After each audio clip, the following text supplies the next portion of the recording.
présence également. Quelques mots d'introduction, puis ensuite je passerai la parole pour la suite de cette soirée qui, je promets, est très très intéressante sur des sujets vraiment importants et vraiment au cœur de beaucoup d'actualités pour nous tous, en particulier en ce moment. Mais quelques mots rapides sur l'endroit où vous êtes et sur ce que nous y faisons. Ici, vous êtes dans un immeuble qui appartient à la régie immobilière de la ville de Paris, donc c'est un immeuble de la RIVP, qui est dédié aux entreprises innovantes. Il y en a quelques-uns comme ça dans la ville, dans Paris. Des lieux où la régie immobilière de la ville de Paris accueille des startups innovantes pour bénéficier d'un espace dont les conditions économiques de loyer sont très attractives pour leur permettre de se développer plus facilement et de développer de l'activité innovante dans Paris. Et dans cet immeuble, il y a, alors je ne sais pas combien, mais vous voyez, il y a 5 étages de bureaux, que des startups qui sont actifs sur principalement 2 grands sujets, des sujets liés à la santé et des sujets liés à la ville et à la construction.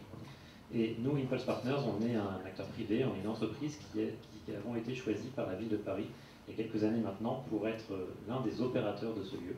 C'est-à-dire que notre rôle, c'est d'identifier des startups et de les accueillir ici et de les aider à se développer. Et on opère un programme autour de l'innovation pour la ville et pour la construction, avec de plus en plus, c'était déjà le cas au début, mais de plus en plus depuis quelques années, un focus très très fort sur le carbone et l'énergie. Pourquoi? Parce que je suis sûr que si vous êtes ici ce soir, c'est que vous en êtes tous conscients, tous et toutes conscients. L'énergie, les émissions de carbone, c'est un enjeu absolument central dans le secteur de la construction. Je crois qu'en Europe, le secteur de la construction, c'est le secteur le plus émetteur en termes de carbone. Pourquoi? Parce qu'il faut construire les bâtiments, ça consomme beaucoup de matériaux, beaucoup de matières, que tout ça c'est très émetteur, mais aussi, surtout, parce qu'après il faut les chauffer, les climatiser, parfois comme celui-ci, et ça consomme beaucoup d'énergie, beaucoup d'électricité, beaucoup de gaz et d'autres énergies. Et tout ça est évidemment très émetteur en carbone. Et donc, toutes les villes du monde, quand elles se posent la question de faire leur plan de climat, le sujet de la consommation d'énergie et des émissions de CO2 des bâtiments, c'est au cœur des sujets. Il y en a d'autres, le transport, l'alimentation, beaucoup de sujets, mais la construction, c'est toujours un sujet majeur. Et nous, chez Impulse Partners, on est très contents depuis pas mal d'années d'accompagner des jeunes startups innovantes dans ces sujets-là. Et aujourd'hui, allez, je vais me lancer un chiffre, je dirais 80% des jeunes startups qui se créent dans le secteur de la construction parlent carbone. Parce que c'est le sujet majeur pour tous les acteurs du secteur, que ce soit les fabricants de matériaux, les constructeurs, les promoteurs immobiliers, les bailleurs sociaux, tous les gens qui ont de près ou de loin un lien avec la ville et la construction. Voilà, je vais m'arrêter là sur la présentation de nos activités. On pourrait en reparler si vous souhaitez. Je vais être avec vous ce soir, donc ravi d'échanger si vous le souhaitez. Mais on est surtout ravis d'accueillir cet événement de la mairie du 15e. Et je vais tout de suite passer la parole à monsieur le maire qui va nous introduire le sujet.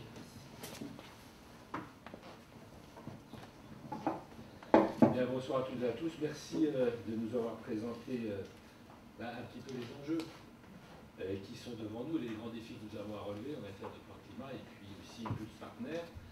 Nous sommes quand même ici dans le 3e incubateur parisien, après Station F et puis le Cargo. Maintenant, il y en a d'autres évidemment, mais c'est important que dans l'ouest parisien, ici, puisse exister cet incubateur. Il y a beaucoup de choses, bon, ce n'est pas le sujet du jour, mais enfin, il y a énormément de start-up qui prennent leur envol dans cet incubateur, que nous retrouvons d'ailleurs dans le 15e et ailleurs, dans Paris, quand elles se sont développées suffisamment pour quitter l'incubateur. Donc l'ordre du jour est chargé. Je voudrais remercier tout d'abord évidemment chaleureusement Arnaud Ménard pour son accueil au sein de cet incubateur et venir directement au sujet. C'est une réunion supplémentaire que nous faisons. On s'investit beaucoup dans le plan climat. Peut-être d'ailleurs trop selon certains, mais c'est vrai que c'est dans un enjeu majeur. Et nous multiplions les réunions en mairie, dont celle-là, puisque vous le savez, chaque année, les conséquences du dérèglement climatique pèsent de plus en plus sur notre quotidien, de façon générale. L'État, qui est également confronté à une crise énergétique et inflationniste, c'est le moins qu'on puisse dire, a désormais choisi aussi d'amplifier son action face aux problèmes climatiques. Nous avons lancé une campagne d'éco-gestes, vous voyez, on a été un peu précurseurs il y a quelques semaines, d'ailleurs quelques mois même, l'année dernière, et les pouvoirs publics appellent, vous le savez aussi, la population aujourd'hui à consommer moins d'énergie afin de répondre à ce double objectif qui est d'éviter pénurie d'énergie et pas de d'électricité cet hiver, on n'y est pas encore, et de limiter notre empreinte carbone dont on venait de parler, qui sont d'ailleurs des objectifs parfois contradictoires. Dans ce domaine, les objectifs sont parfois difficiles à rendre cohérents. Le premier plan climat municipal de Paris a été voté en 2007, actualisé en 2012, et visait à réduire de 75% les émissions de gaz à effet de serre en 2050. En 2018, Paris a adopté son nouveau plan climat Air Énergie qui vise la neutralité carbone à 100% d'énergie renouvelable d'ici 2050. Donc, les objectifs sont extrêmement ambitieux, évidemment. On verra si on arrive à les atteindre. C'est pourtant indispensable. Ce nouveau plan, d'ailleurs, détaille 500 mesures dans plusieurs domaines, le bâtiment, transport, énergie, alimentation, déchets, qualité de l'air, etc. Enfin, vous imaginez tous les domaines dans lesquels des efforts doivent être faits. Les résultats significatifs ont quand même été atteints en 15 ans dans cet objectif de réduction des gaz à effet de serre, l'amélioration de la qualité, la préparation du territoire et la protection des Parisiens aussi face aux aléas climatiques. Pour éviter qu'on ait 50 degrés à Paris d'ici quelques années, ce serait quand même plus sympa. L'intensification de la crise climatique, vous avez bien vu, dont la France a subi, pas que la France d'ailleurs, les conséquences directes cet été, les méga-feux, les épisodes caniculaires successifs et de plus en plus intenses, parfois même les inondations. Peut-être que certains se souviennent ici, ont même vécu les inondations du 16 août dernier à Paris. On avait des fleuves dans le métro, par exemple, Ballard et autres. Tout ça fait que l'accélération du plan climat relève aujourd'hui, évidemment, c'est pour ça qu'on est tous ici, d'une nécessité impérieuse. La ville de Paris doit donc accroître ses engagements pour la réduction des émissions de gaz à effet de serre et l'adaptation du territoire de notre ville au climat. Et à l'occasion de la révision du plan climat, le programme de concertation locale que nous avons lancé officiellement, si je peux dire en mairie, le 22 septembre, comprend beaucoup de choses, expositions, conférences, ateliers participatifs, marches exploratoires, échanges avec les élus parisiens. Ce soir, c'est Agora de l'énergie, si je peux dire.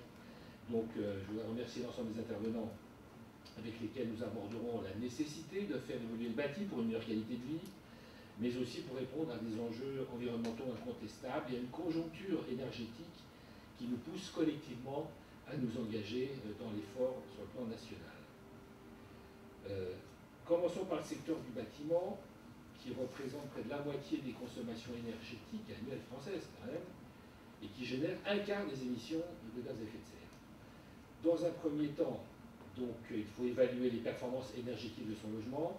Ronan Le Saout et l'Observatoire national de la rénovation énergétique nous présentera le parc de logements selon le classement du diagnostic de performance énergétique, DPE et les statistiques autour de la rénovation énergétique en France. Il est évidemment aussi déterminant d'analyser ses habitudes de chauffage, d'éclairage, de les faire évoluer si besoin pour gagner du confort, gagner du pouvoir d'achat et du temps face au changement climatique qui s'accélère. Et pour cela, c'est l'Association pour la transition bas carbone, ABC et Teddy Courteau qui nous présenteront le simulateur Nos gestes climat, portant sur l'énergie, les transports, l'alimentation, etc. et que certains d'entre vous ont d'ailleurs pu tester peut-être en amont de cette réunion, qui est retransmise d'ailleurs, puisque nous sommes filmés en direct, je crois. L'association animera, dans le second temps de cette agora, un atelier qui couvrira tous les postes d'émissions de gaz à effet de serre, la concertation locale, si importante, et d'ailleurs c'est pour ça que m'accompagne mon adjoint Mathieu Luineau, chargé de la concertation, de la démocratie de proximité, etc. Rien d'important, parce que rien d'important ne se fera, évidemment, ça c'est vraiment l'élément fondamental, sans prise de conscience des citoyens et leur appropriation, si je peux dire, de la sobriété énergétique. Donc il faut aborder tous les sujets, au premier rang desquels, évidemment, l'énergie. La rénovation des immeubles, sociaux ou privés, que nous menons de concert avec les bailleurs de l'Agence parisienne pour le climat, sera présentée pour la partie privée avec le nouveau dispositif Éco-Rénovons Paris, plus, par Juliette Cantet de l'Agence parisienne pour le climat, puis pour la partie sociale par Hélène Scheurer, bonjour, qui est déjà adjointe en charge de la maîtrise d'ouvrage chez Paris Habitat. Parce que je dis bonjour parce qu'on travaille beaucoup ensemble. Hein. Ah oui. Voilà. Et on se réjouit à chaque fois de ce qu'on fait, bien sûr. Pas toujours, non, c'est pas vrai. Qui nous présenterait des rénovations, ça sera très intéressant de savoir ce que vous faites dans la rénovation du parc social. Vous avez réalisé des rénovations réalisées ou en cours, et les gains énergétiques obtenus ou attendus. Nous organiserons d'ailleurs, je tiens à le dire aussi, et ça c'est une grosse réunion qu'on est en train de monter, mais qui est assez large, une grande réunion des syndics et des propriétaires du 15e qui se tiendra en février. On va faire vraiment le truc maximal, on va essayer d'avoir tous ceux qui sont ou propriétaires ou syndics dans le 15e pour la diffusion des informations. C'est majeur de diffuser l'information, évidemment, sur le dispositif MaPrimeRénov'. Nous accueillons également Christine Grèze, directrice RSE chez Link City France, RSE et Innovation, qui nous présentera le projet innovant ABC, Autonomous Building for Citizen, à Grenoble, aujourd'hui géré par Grenoble Habitat et Social de la ville. Premier concept de bâtiment autonome en France, ce projet de 62 logements bénéficie d'une double orientation et de toits permettant de récupérer l'eau de pluie, capter l'énergie solaire avec des toitures photovoltaïques, permettant d'atteindre un bilan énergétique nul et une autonomie annuelle en énergie en eau jusqu'à 70%. Chaque logement utilise également 3 fois moins d'eau et d'énergie en provenance des réseaux urbains qu'un logement standard. Mais bon, je ne vais pas tout vous dévoiler, sinon c'est pas la peine de faire sa communication. Mais c'était tellement spectaculaire que je vais quand même dire quelques mots. Elle nous présentera plus en détail les avantages de ce projet immobilier, dont certaines installations pourraient être dupliquées dans le 15e, évidemment à Paris. Donc je tiens évidemment à rappeler notre volonté d'accompagner la multiplication des sites de production d'énergie renouvelable avec l'implantation de panneaux solaires, par exemple, j'ai des exemples récents au centre sportif Émile-Antoine, sur le toit d'un immeuble du quartier des Périchaux, ou grâce à la géothermie, à l'instar du projet Aqua Boulevard, qui va bientôt voir le jour, qui prévoit la construction de 5 puits s'enfonçant à 60 mètres de profondeur. Finalement, il est impératif de mieux produire, mais bien sûr aussi de mieux consommer.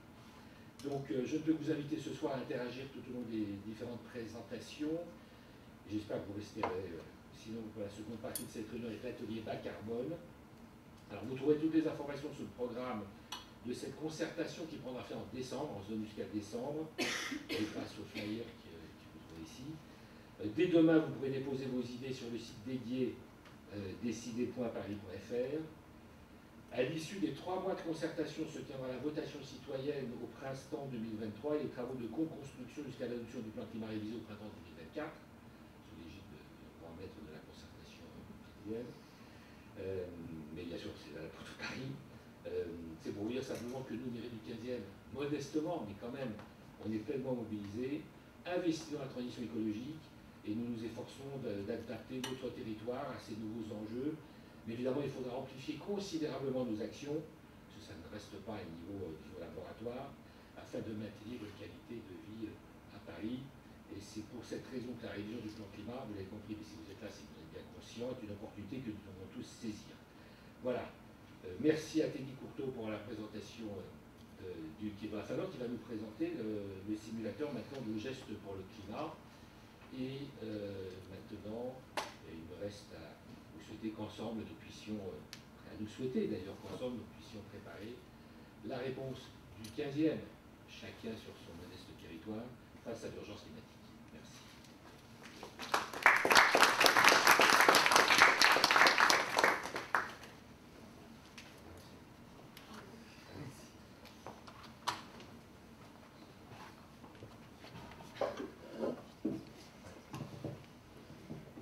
Bonjour à tous, donc Teddy Courteau, c'est lui.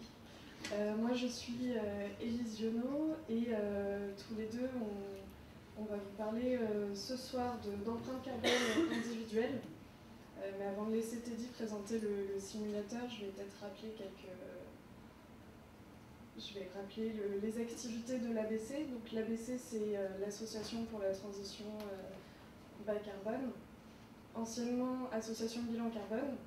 Donc, pour l'historique, le bilan carbone a été créé en 2004 par l'ADEME, et c'est à l'initiative de l'ADEME que l'ABC a été créé pour porter la méthodologie et les outils du bilan carbone. Donc initialement, depuis 2011, c'est vraiment le cœur de l'activité, mais ces dernières années, on s'est un peu plus tourné vers d'autres cibles que seulement les organisations, notamment les cibles du citoyen, avec le simulateur Nos gestes climat, mais aussi des scolaires. Et on a aussi changé d'échelle, puisqu'on est de plus en plus présent à l'international. C'est aussi pour ça qu'on a souhaité changer de nom. C'est tout récent, on a communiqué cette nouvelle identité seulement en juin dernier. Donc voilà pour l'association. Alors ça, c'est une liste non exhaustive de nos projets. Donc moi, Elisiono, je suis plutôt en charge des projets à l'international, mais comme nous sommes une petite structure, on s'adapte et je fais aussi quelques animations No Geste Climat. Et je travaille par exemple sur des projets européens. Vous avez ici le projet Clixon, qui est un projet à visée pédagogique. L'idée, c'est que les scolaires, les collégiens, les lycéens puissent mesurer l'empreinte carbone de leur établissement et ensuite faire un plan d'action.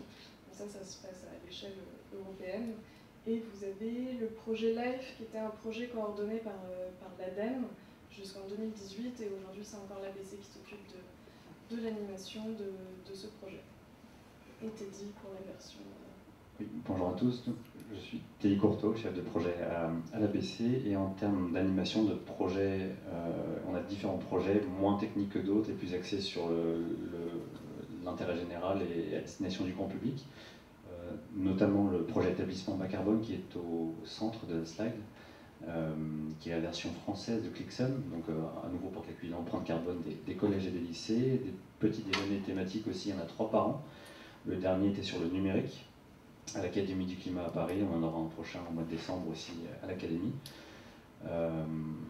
Et puis aussi je fais de l'animation, comme aujourd'hui, sur No Geste Climat et sur d'autres outils de l'ABC.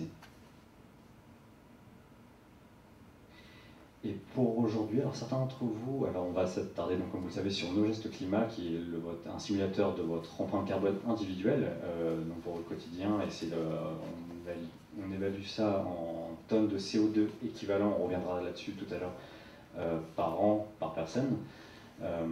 Et pour ceux, je sais qu'on a vu qu'il y avait 13 personnes aujourd'hui qui l'avaient déjà fait le test. Si certains ne l'ont pas encore fait, je vous invite à scanner le QR code. Et d'ici l'atelier de tout à l'heure, on aura le temps de parler à nouveau. Vous aurez le temps de le faire, on aura le temps de parler de vos résultats aussi. Donc maintenant, il me semble que c'était notre pré-introduction. On reviendra tout à l'heure pour la suite de l'atelier. Merci à tous.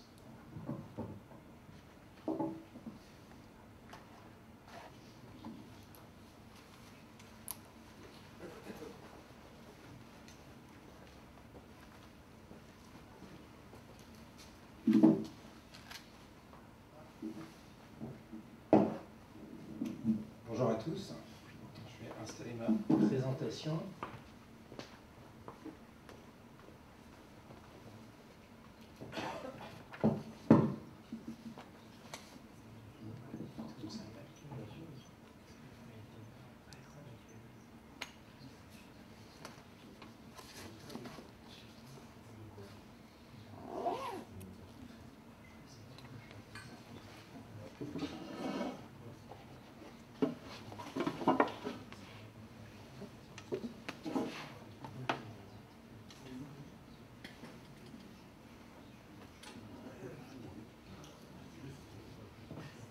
Bonjour à tous, je suis Ronan de Saout, je suis donc statisticien à l'Observatoire national de la rénovation énergétique, qui est une instance du ministère de la Transition écologique et donc qui fait partie du service statistique du ministère de la Transition écologique, dont l'objectif est d'éclairer les enjeux qui ont été rappelés là, en introduction.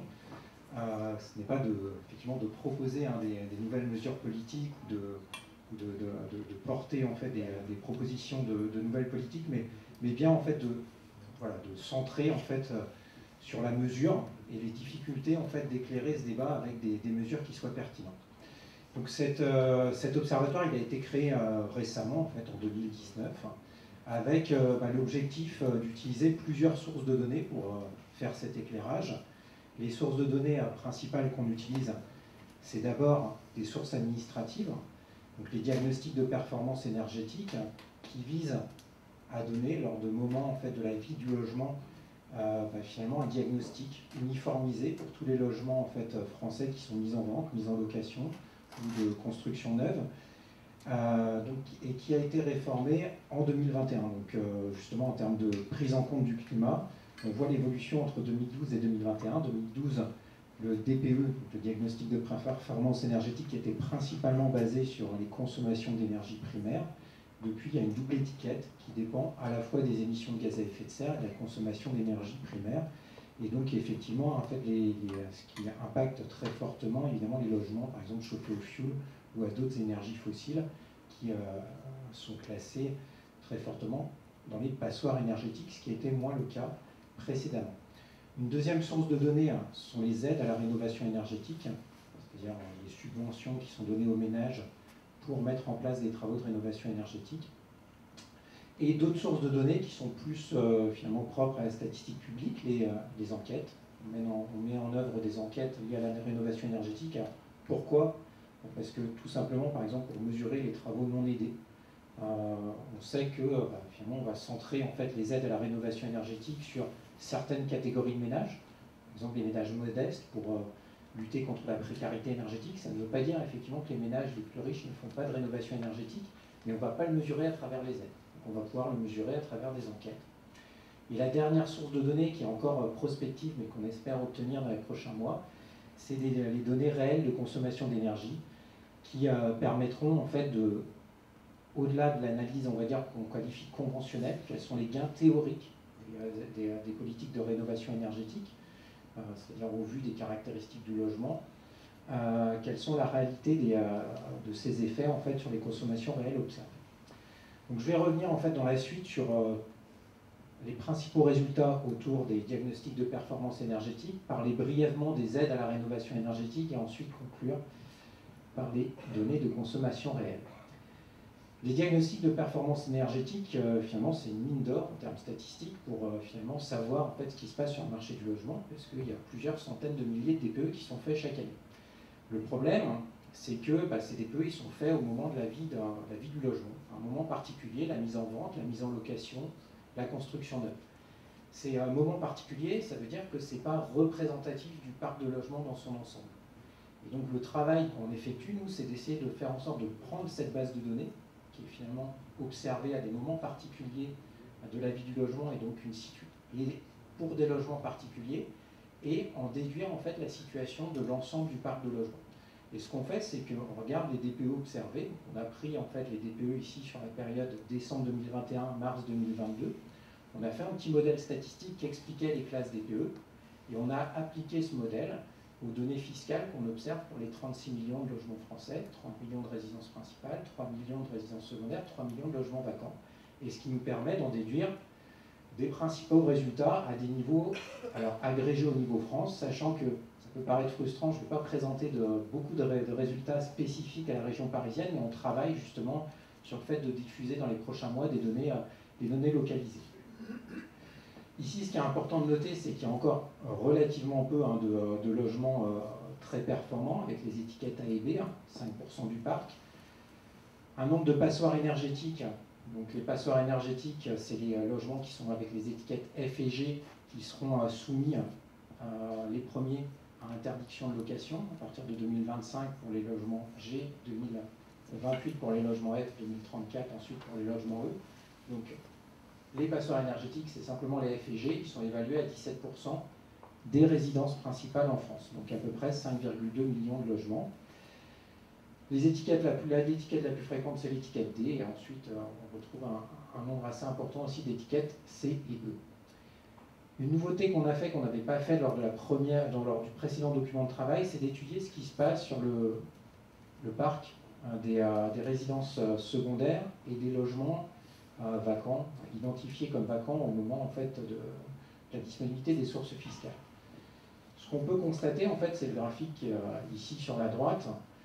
En bleu, c'est les 17% de passoires énergétiques dans les résidences principales. En gris, c'est ce qui se passe dans les résidences secondaires.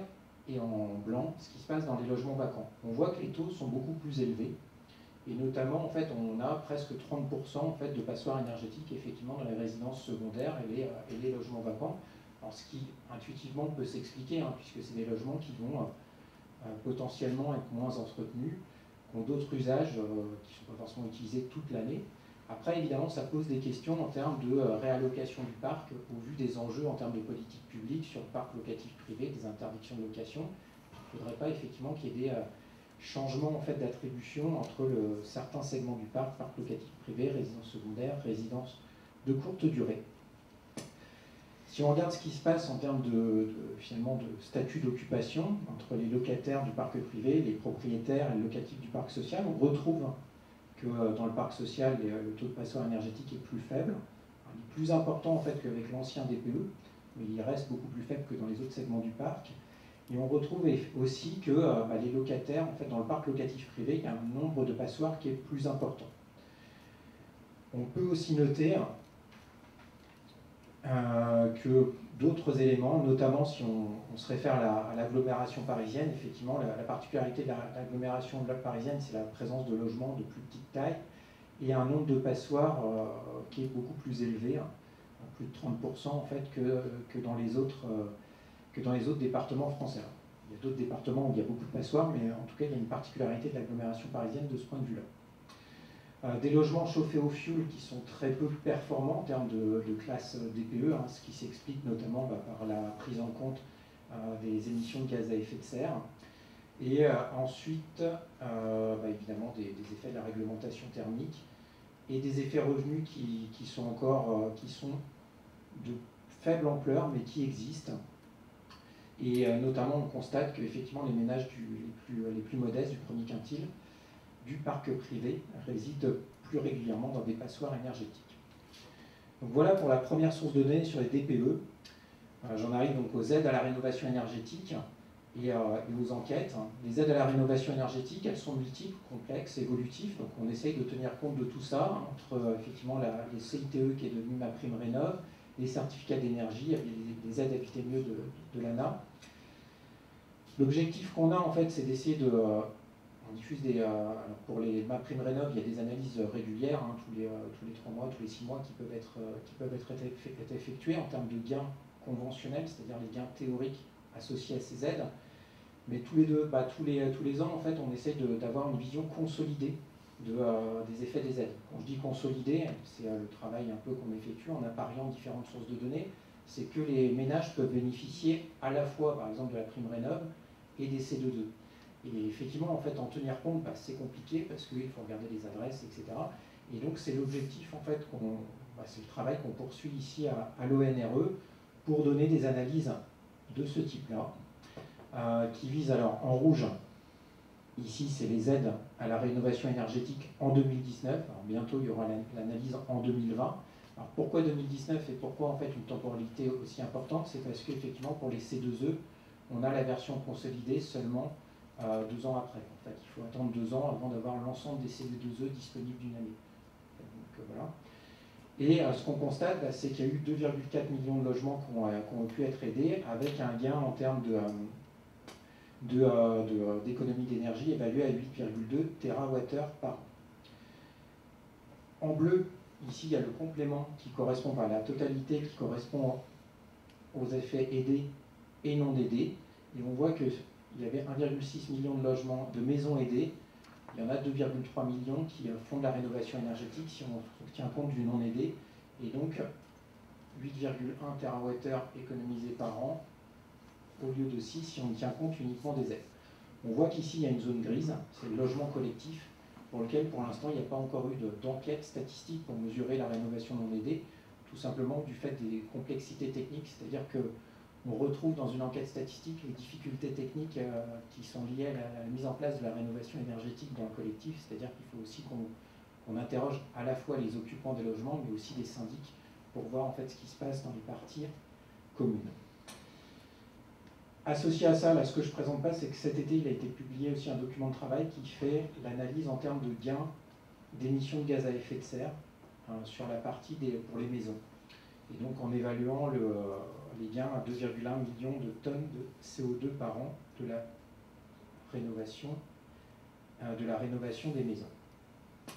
Et pour conclure, en 1 minute, l'enjeu des prochains mois, prochaines années, c'est de disposer en fait des données en fait de consommation réelle d'énergie des logements. Donc, on a engagé un projet en fait avec la CNIL, avec le Conseil supérieur de l'énergie, de disposer d'un échantillon pour 1 million de ménages français, des données de consommation réelle qu'on pourra apparier en fait avec les données sur les aides, pour vérifier en fait s'il y a une efficacité réelle des aides, qui est constaté, parce qu'effectivement, en fait, entre l'aspect théorique et ce qui se passe réellement, il peut y avoir des différences, parce que les ménages peuvent changer de comportement suite à la mise en place de travaux, ce qu'on appelle l'effet rebond.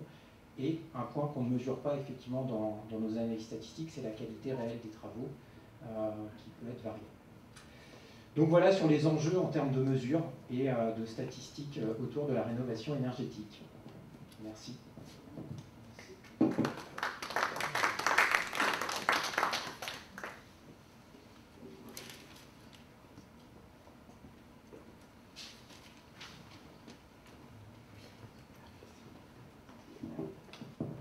Bonjour.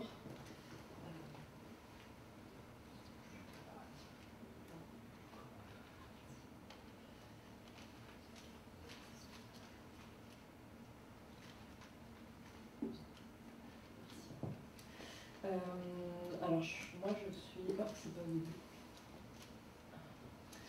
Je suis Juliette Canté, je travaille à l'Agence parisienne du climat et on va continuer sur la rénovation énergétique des copropriétés, mais cette fois de manière un peu... Enfin, je vais aborder les choses de manière un peu plus locale, puisque je suis conseillère en charge de l'accompagnement des copropriétés sur le 15e arrondissement. Et donc, je vais vous parler de mon activité en tant que conseillère, comment est-ce que j'accompagne les copropriétés dans leurs projets de rénovation énergétique. Je vais vous présenter quelques exemples aussi de projets de rénovation réussis et je parlerai un peu aussi des aides financières telles qu'elles sont mises en œuvre actuellement sur Paris.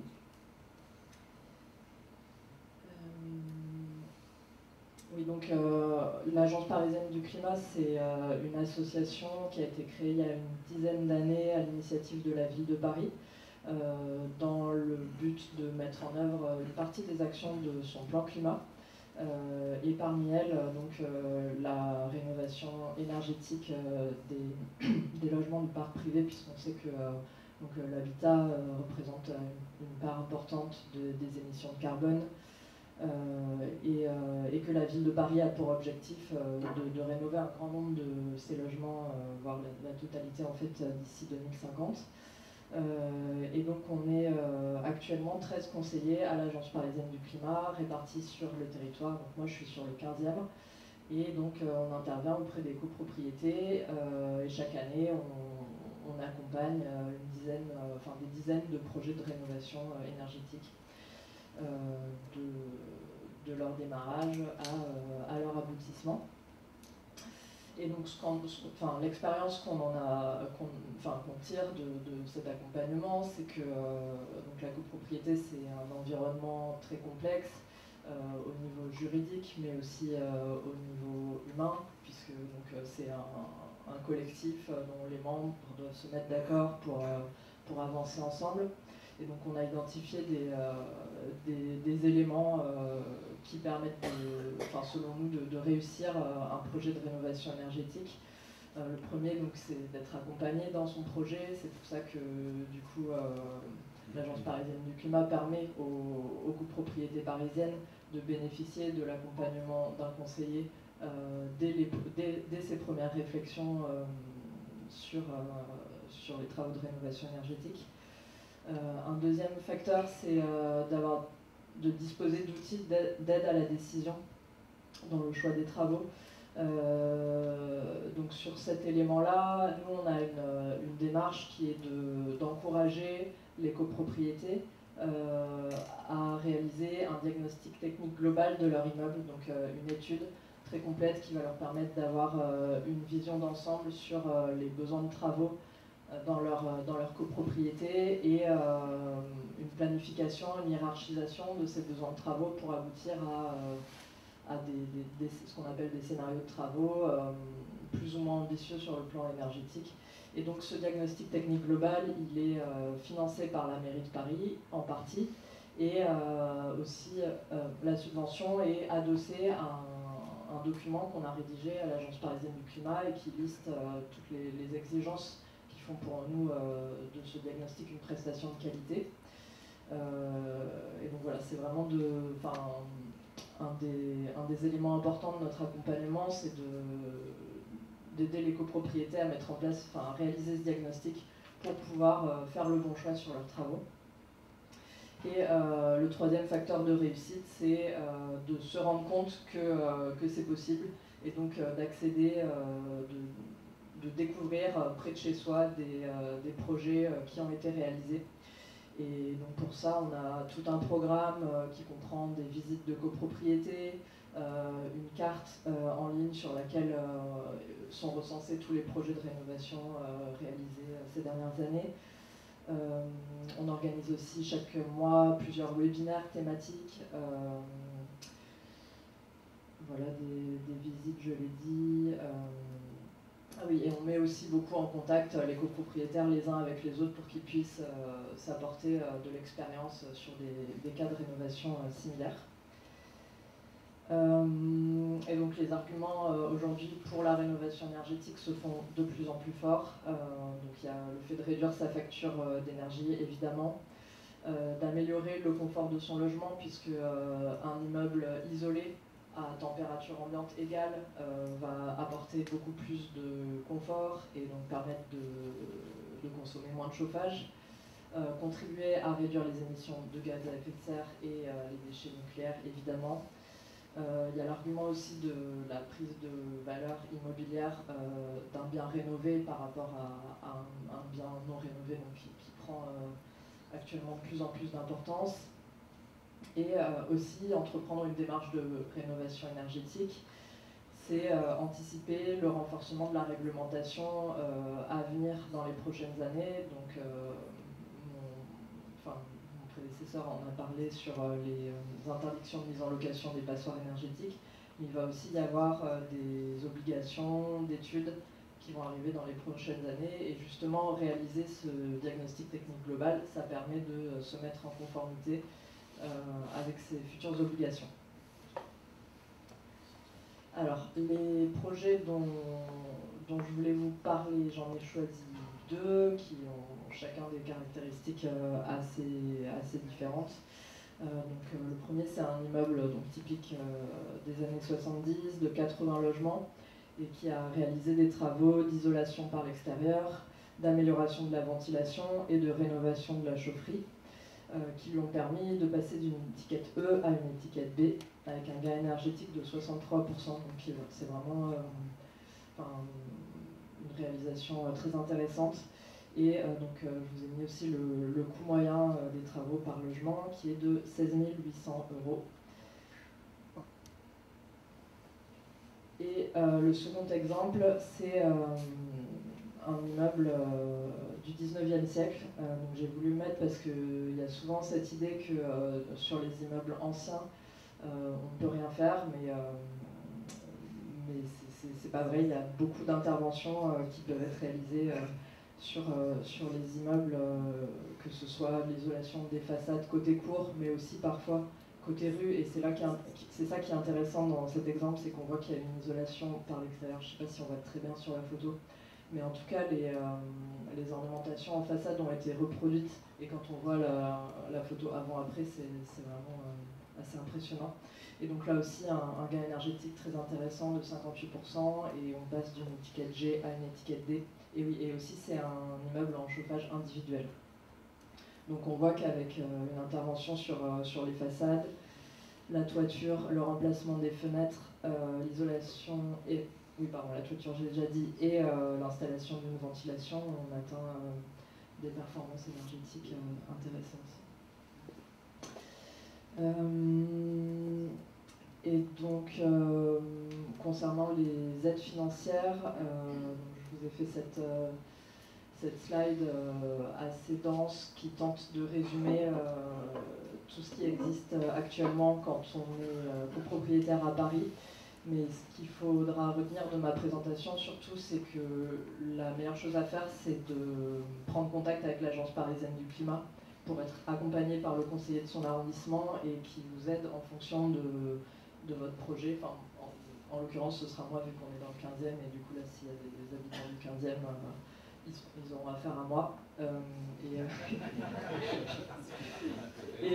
Donc voilà, je vais vous présenter quand même rapidement un petit panorama des aides financières. Donc on peut les distinguer en fonction de la phase du projet.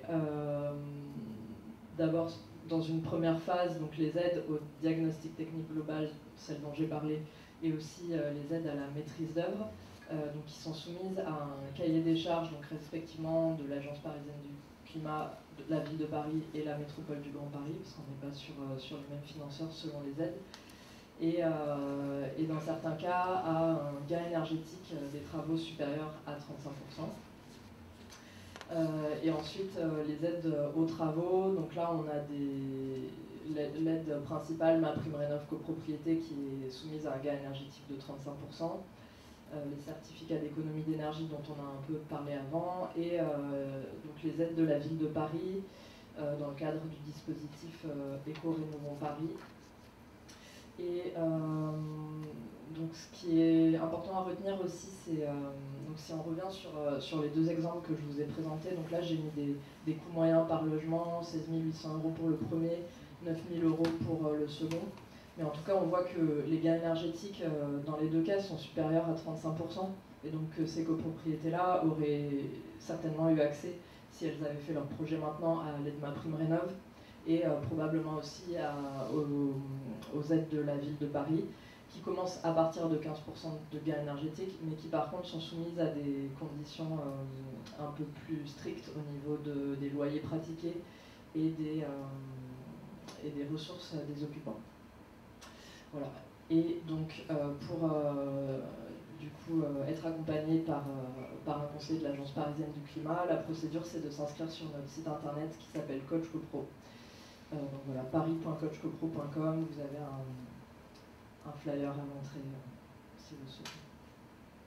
Oui. Les aides dont vous nous parlez, c'est par copropriété ou c'est par habitant 5 000 et 10 000 €, ouais. C'est par copropriété. Sachant qu'un DTG, ça coûte environ 10 000 € et... DTG. Oui. C'est l'étude dont j'ai parlé en début de présentation qui permet de faire un état des lieux techniques de l'immeuble et d'avoir une visibilité sur les travaux.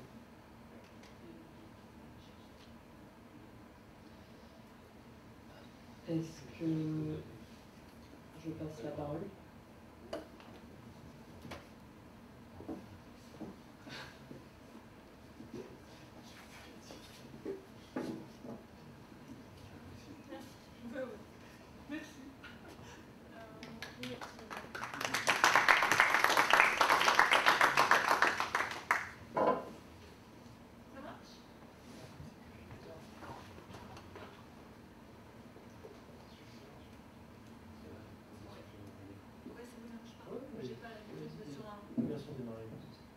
Bonsoir à toutes et à tous.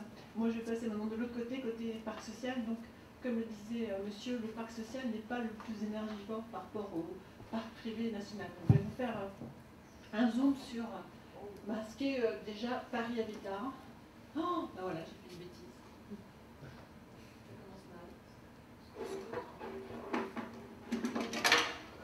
Tout rien ne va.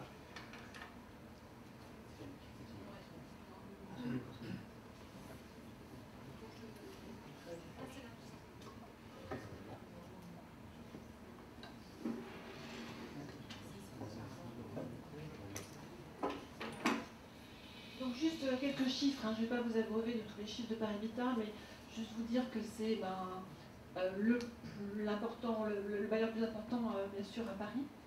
C'est un peu plus maintenant de 125 000 logements, dont 95% dans Paris Intramuros. C'est 287 000 locataires, donc c'est déjà une ville entre guillemets importante. C'est un Parisien sur 9 qui vit au sein du patrimoine de Paris Habitat. Un bâti bien sûr très diversifié qui va du XVIe siècle à nos jours, avec une spécificité par rapport à d'autres bailleurs sociaux en France, c'est qu'on a un patrimoine plutôt âgé. Voilà. L'âge moyen des résidences est de 74 ans et ramené au logement il est de 61 ans, alors que globalement les bailleurs sociaux en France, on est plutôt sur des patrimoines qui ont 50 ans, 55 ans d'âge. Voilà, donc on est vraiment beaucoup plus âgé. Et puis surtout une spécificité donc, que vous devez connaître très bien à Paris, qui sont les habitations à bon marché, les HBM, qui représentent, eux, 17% des résidences de Paris Habitat, mais 34% des logements. Donc c'est ces fameux immeubles briques rouges qui ceinturent essentiellement Paris, que vous devez tous connaître, mais il y en a aussi dans Paris intramuros. Voilà, donc un patrimoine ancien avec certains immeubles les plus anciens datent du XVIe siècle, avant la Première Guerre mondiale, qui lui représente 16% des résidences et que 3% des logements. Donc c'est tout ce parc de petits d'un nombre restreint de logements situés dans le cœur de Paris, dans le 5e, dans le 4e, dans le 3e, dans le 2e arrondissement, et certains petits immeubles faubouriens. Et ensuite, la vague importante des logements sociaux des années 50 à 81, qui représente 44% des logements. Et le reste, bien sûr, c'est des patrimoines beaucoup plus récents. Donc, comme vous voyez, on a quand même aussi un patrimoine très, très différent, mais qui reflète aussi la qualité patrimoniale de la ville de Paris. Juste rappeler les contextes, mais je ne vais pas redire ce que M. Goujon, M. le maire, a indiqué au préalable. Premier plan climat en 2007 avec des objectifs de réduction de gaz à effet de serre de 25%, réduire les consommations d'énergie de 25%, porter toutes l'installation d'énergie renouvelable à 25% et surtout aussi maîtriser le coût des charges pour les habitants. Dès 2009, les premiers programmes plan climat ont été financés par Paris Habitat. Il y a eu la COP21, bien entendu, de nouvelles dimensions qui ont été rajoutées au plan climat de la ville de Paris. En 2018, comme vous le disiez, un nouveau plan climat qui a été adopté avec des objectifs beaucoup plus ambitieux, une réduction des émissions de gaz à effet de serre de 50% en 2030, 35% de réduction des consommations d'énergie et atteindre au moins 45% d'énergie renouvelable dans le cadre des opérations de construction et de réhabilitation. Et bien sûr, d'ici 2050, construire une ville neutre en carbone avec 100% d'énergie renouvelable, diviser par 2 les consommations d'énergie, améliorer la qualité de l'air pour une meilleure santé, verdir et rafraîchir la ville, et toujours la maîtrise des coûts, bien sûr, d'énergie pour les habitants. Je vais refaire juste aussi quelques zooms, donc on est quand même très investi depuis 2009. 2007, donc c'est adoption du plan climat par la ville de Paris, et 2009, les premiers dossiers de financement. Donc aujourd'hui, entre 2009 et 2022, c'est pratiquement 27 000 logements sociaux qui ont été financés par la ville au titre du plan climat. C'est un budget de 1,4 milliard aujourd'hui qui est mobilisé, avec des aides de la ville importantes, puisque ça représente aujourd'hui entre 25 à 30% de subventions. Alors là, les subventions sont calculées aussi par rapport aux gains qu'on va gagner en termes de consommation d'énergie. On est entre 120 et 180 euros du mètre carré habitable que la ville nous alloue pour nos programmes, selon les performances énergétiques. Donc on a 180 euros du mètre carré quand on est en dessous des 80 kWh, le mètre carré qu'on a vu tout à l'heure, ou on est entre 120 et 150 quand on atteint 104 kWh mètre carré par an chaude. C'est toujours en chaude, mais ça ne veut plus rien dire. Là, aujourd'hui, ça fonctionne encore comme ça dans les abacs. Donc 1,4 milliard. Il y a eu aussi 2 grandes périodes dans les financements. 2009 à 2012, essentiellement des patrimoines récents, des années 60, 70, où là, comme vous le montriez tout à l'heure, on peut venir isoler thermiquement par l'extérieur, donc c'est des opérations que l'on considère plutôt simples, entre guillemets. Voilà, donc ça c'est les premiers programmes, avec un budget de 222 millions d'euros qui a été alloué. Pratiquement tous les immeubles aujourd'hui sont livrés, bien entendu, avec une moyenne d'investissement de 35 000 euros au logement. Et de 2013 à 2022, c'est là où on a adopté, nous, un plan stratégique de patrimoine qui a permis à Paris Habitat de prioriser des opérations, avec bien entendu l'entrée énergie comme le critère prioritaire, mais pas seulement. Donc on a aussi rajouté dans tous nos programmes des objectifs en termes d'amélioration du cadre de vie, surtout sur les HBM, avec des problèmes d'habitabilité de petits logements, et aussi tout ce qui est qualité de service, donc c'est l'accessibilité PNR, c'est la végétalisation des cours intérieurs, c'est la sécurisation, enfin voilà, c'est la création des loges, c'est mettre en place des locaux de service pour les déchets, pour les vélos, voilà. Donc ça c'est aujourd'hui le budget, sachant que d'ici entre 2023 et 2028, il y a encore 13 000 logements qui seront financés au titre du plan climat. Donc c'est plus d'un tiers du parc social de Paris Habitat qui, à fin 2028, aura fait l'objet de travaux ou fera l'objet de travaux à venir pour diminuer les consommations énergétiques. Un petit zoom justement sur les HBM, qui est vraiment voilà, l'objectif premier de Paris-Habitat, hein, c'est des patrimoines qui sont énergivores, hein, mais aussi, voilà, c'est vraiment des immeubles qui ont été construits voilà, avant 1948, souvent des tout petits logements qui n'ont pas eu de confort au moment de leur création. Il y a des travaux qui ont été faits dans les années 80-90, où on a adapté en mettant des ascenseurs et des sanitaires. Pour autant, ces logements ne répondent plus du tout aux normes d'habitabilité classiques. Voilà. Donc là, il y a énormément d'interventions. Bien entendu, vous les connaissez, ces immeubles, ils ont une réelle qualité patrimoniale. Donc on vient l'isoler thermiquement par l'intérieur. Comment? On n'a pas le droit à l'extérieur. Non, c'est clair qu'on travaille tous les jours avec les ADF. Il y a aussi la commission du Paris qui veille. Et voilà, on considère tous, on s'accorde tous de dire que ces immeubles ont une réelle qualité patrimoniale. Voilà, les assemblages de briques, les céramiques. Donc je pense que ça fait partie. Vous y habitez, d'accord? Ça fait partie, je pense, vraiment de la qualité patrimoniale de Paris. Donc il faut vraiment qu'on en prenne soin. Donc aujourd'hui, tous ces programmes font l'objet d'isolation thermique par l'intérieur, avec des matériaux biosourcés. Là, depuis quelques temps maintenant, on utilise systématiquement, pour des raisons aussi de santé et bien sûr de bilan carbone, des matériaux biosourcés. On change toutes les fenêtres qui sont aujourd'hui en PVC par des fenêtres bois aluminium. Systématiquement sont rajoutées des occultations pour le confort d'hiver, mais aussi pour le confort d'été, voilà, pour pouvoir préserver du soleil. C'est isoler les combles, isoler les caves, voilà, c'est tous les éléments. Aujourd'hui aussi, on retravaille avec le CPCU pour voir, quand on voit aujourd'hui le coût du gaz, donc on reconsidère aujourd'hui certaines alimentations de certains immeubles pour voilà, étudier la capacité de les mettre, de les raccorder au CPCU. Donc là, cette année, on va financer 2 opérations dans le 14e et dans le 19e, où là, on va abandonner le gaz individuel pour passer en CPCU. Donc aussi améliorer sensiblement la consommation énergétique de ces bâtiments et le bilan carbone.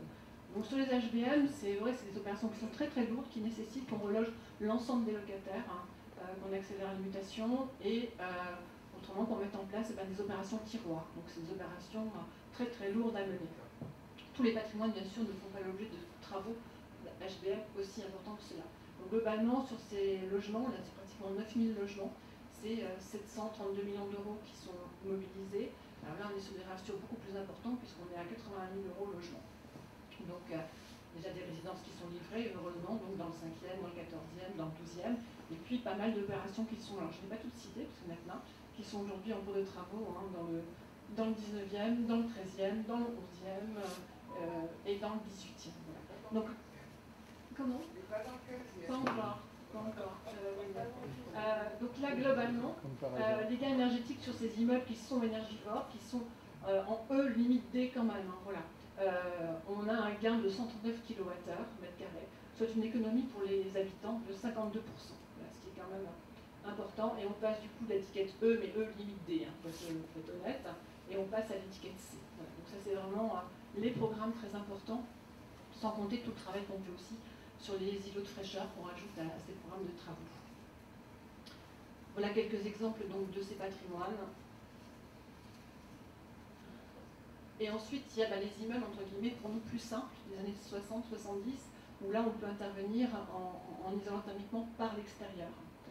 Et souvent, ces immeubles, là aussi, on a quand même un travail important pour leur redonner une autre image. Souvent, des immeubles qui ont été, on appelle réhabilités dans les années 80, on dit palulosés aujourd'hui, donc c'est vraiment aussi faire qu'on redonne une réelle qualité patrimoniale à ces immeubles. Alors là aussi, quand on peut, quand le bâtiment n'est pas en famille 4, alors ça c'est des règlements de sécurité incendie, on travaille en matériaux biosourcés en isolation thermique par l'extérieur. Autrement, on doit être sur des matériaux, bien sûr, on n'est pas de polystyrène, mais des matériaux moins vertueux parce qu'il y a des problèmes de sécurité incendie. Donc tous ces projets-là, c'est 671 millions d'euros qui sont consacrés. Là aussi, on a un gain de 136 kWh m² an. L'économie plus importante, elle est de 56%, et là, on passe de l'étiquette E à C, voire B. Alors là aussi, c'est un moment d'échange, c'est que souvent, on a un peu de patrimoine qui est en E. Alors, la vraie difficulté, c'est que souvent, déjà, quand on fait des diagnostics, il y a une consommation qui est beaucoup plus importante que la consommation réelle. Mais comme vous le disiez, quand on est en chauffage individuel, on ne connaît pas forcément le coût des charges des habitants. Autant quand on est en collectif, on maîtrise complètement, parce qu'on a une basse consommation qui nous permet de savoir réellement combien consomment les immeubles. Quand on est individuel, c'est la CNIL, on ne peut pas récupérer les consommations. C'est souvent difficile. Alors c'est vrai que les ratios sont très très importants, mais en même temps, on essaie d'abattre pour être au plus proche et pas se dire, tout à l'heure je voyais un immeuble à 586 kWh, je ne sais pas, moi j'en ai jamais vu encore de ma vie, mais bon, voilà.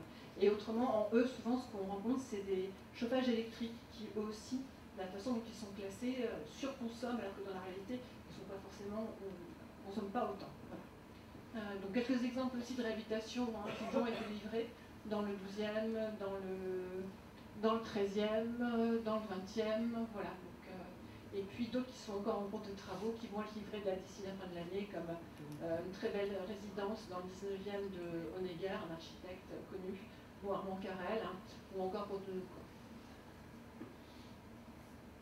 Il faut dire aussi que dans les objectifs du plan climat, il n'y a pas que l'énergie, il y a un certain nombre aussi d'autres éléments qu'on va chercher. Donc, bien entendu, on est signataire de la charte Paris Action Climat, qui, elle, respecte aussi la charte de l'ONU, donc des 9 objectifs de développement durable liés à nos métiers du bâtiment. Paris Habitat aussi, on est certifié ISO 50001 en termes de consommation. Et puis, on est engagé dans un nombre de labels, de labels éco-jardin, biodiversité. Et l'ensemble de nos opérations de réhabilitation embarquent systématiquement les sujets de matériaux biosourcés, de réemploi, parce que là aussi, c'est les portes palières des HBM, on s'en resserre pour faire les meubles sous évier, les cuisines qui sont de meilleure qualité que les mélaminés qu'on pourrait trouver sur le marché. Voilà, il y a plein de choses comme ça. C'est aussi remettre en valeur certains éléments comme les revêtements de sol. Les ENR, dont vous en parliez tout à l'heure, c'est comment sur chaque patrimoine on peut réutiliser les eaux grises, par exemple sur les HBM, comment aussi on installe des panneaux photovoltaïques sur notre toiture terrasse pour être en autoconsommation et donc diminuer les charges des parties communes. Et puis bien entendu, développer tout ce qui est biodiversité, faune, flore, qui sont aussi des objectifs importants pour nous et que l'on suit à travers de nombreux indicateurs. Je veux vous dire aussi que la ville de Paris nous accompagne. Je vous disais qu'il y a entre 120 et 180 euros du mètre carré pour tout ce qui est énergie, mais il nous subventionne à hauteur de 25% du coût de revient des équipements en ENR. Et on a aussi des subventions quand on fait du réemploi ou des matériaux biosourcés. Donc chaque fois, c'est 50 euros de plus du mètre carré qui se rajoutent. Et puis, je veux dire que les opérations de plan climat, elles ne se font pas par habitat dans les bureaux. Elles se font aussi en concertation avec les habitants. Donc très en amont, il y a des réunions qui permettent de mettre en place des diagnostics techniques, mais aussi sociaux, voir un peu comment on peut aussi accompagner les habitants pendant les travaux. Vous précisez que l'ensemble des travaux de Paris Habitat, plan climat, font l'objet de vote des locataires. Donc avant vote, bien entendu, il y a des concertations, il y a des ateliers de conception. Et puis systématiquement, on met en place aujourd'hui des communications dédiées, mais aussi une maison du projet. Voilà, j'espère que je n'ai pas été trop longue et je suis à votre disposition pour répondre bien sûr à vos questions. Merci. Une question. Oui, non, parce que il y a quelques années, lorsque Paris Habitat a réalisé le Landais-Terrier, Landais-Terrier. Ah, c'est CPC. Laboratoire des ponts et chaussées. Oui, l'école des ponts et chaussées. Il y a maintenant dans cette école des ponts et chaussées des affectés un data center important et il était envisagé par Paris Habitat de chauffer une partie en tout cas des habitations, des immeubles, des logements par la chaleur émise par les ordinateurs data center. Et ça n'a pas pu se faire, donc est-ce que c'est quelque chose qui est toujours envisagé ou qui est possible? Alors, c'est tout à fait possible et envisagé, si ce n'est que, puisqu'on a cédé ce bâtiment d'activité à un acteur très connu, très connu, qui s'est engagé de fournir la récupération de chaleur du data center.